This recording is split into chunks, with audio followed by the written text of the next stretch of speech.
We're at the Marina Heritage Arena in Marina, Arizona at a Grand Canyon rodeo. It's the amateur rodeo circuit around Arizona and New Mexico, a little bit on the edge of California. Sometimes we go to Colorado for rodeos. My name is Geneva Kelly and I'm a barrel racer. My great-grandma was a Blackfoot Indian and her name was Geneva, so my parents thought it seemed fitting, so they named me. I'm from Sonoyta, Arizona, so that's, I think, the prettiest part of Arizona. I like it. You don't have to worry about hurricanes, earthquakes, snakes, yeah, you have to worry about a lot of snakes, but they rattle, so you're good. Here in the beautiful Marana country. This is not the coldest membership ride. My horse's name is Hershey. He turned 15 come January. He's just a big old bay, nothing too special. I bought him out of Texas a couple years ago, and I just love the heck out of him. This gets better with age.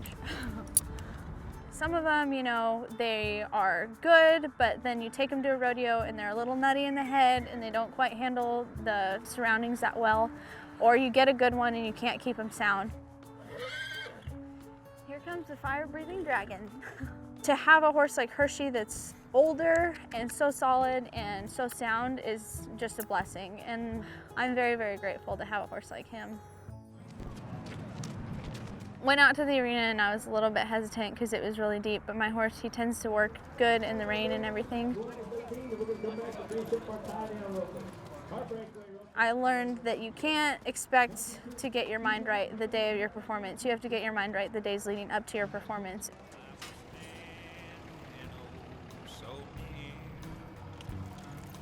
I'll wake up in the morning and I'll say a prayer and I'll go through my run before I even get out of bed. And then I'll get here and kind of have like tidbits of thoughts about, you know, like instead of pulling back when you go into your first barrel, lift your hand and really drive him in there, you know. Once again, a big thank you to the St. Luke's Medicine team. St. Luke's Medical Center's team being here. Grand Canyon Boulevard and Breakaway opened 2 years ago. Junior and high school, come on, Canyon. Here's the GCPRA with a champion.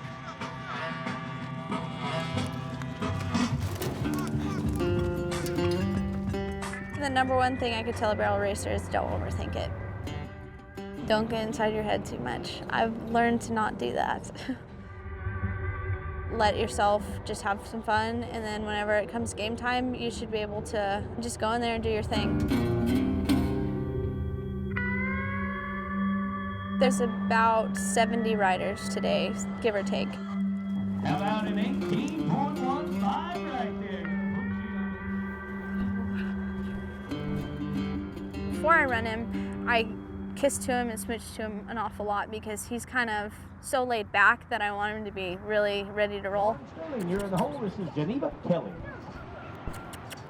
He knows. When it's game time, he knows. Even when the announcer goes, it's hard to keep him under control because he'll be as mellow as can be, and then once they crack the microphone, he is on one. Hey, hey, hey.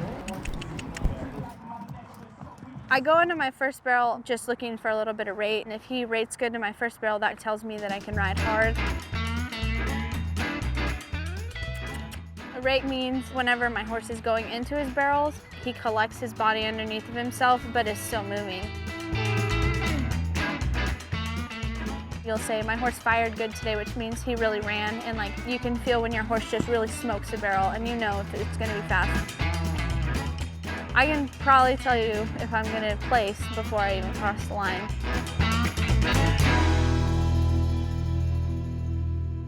He was a little hot, so I just warmed him up a little bit, took him in there, and he ran good, fired, rated, did all the barrel racer lingo. I think I was 4th or 5th. It's time to go get dinner. I won $260.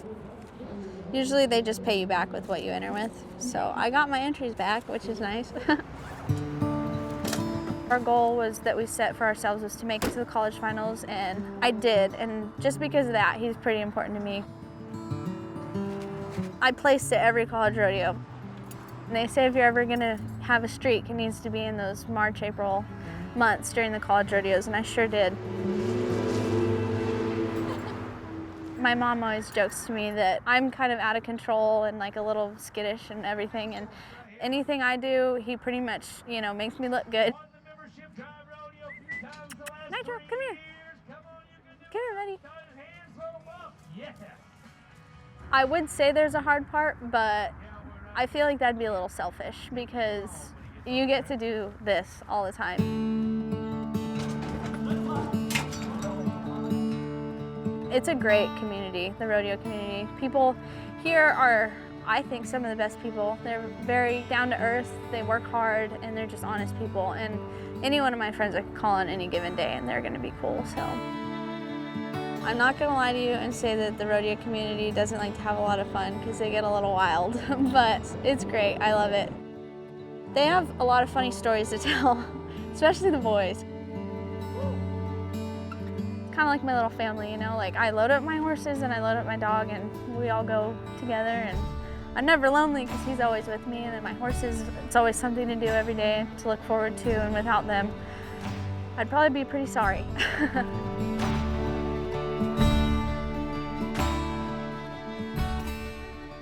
At the end of the day, if you can kind of look yourself in the mirror and say, you know, 80% of the day I was happy, I think you're living a pretty good life.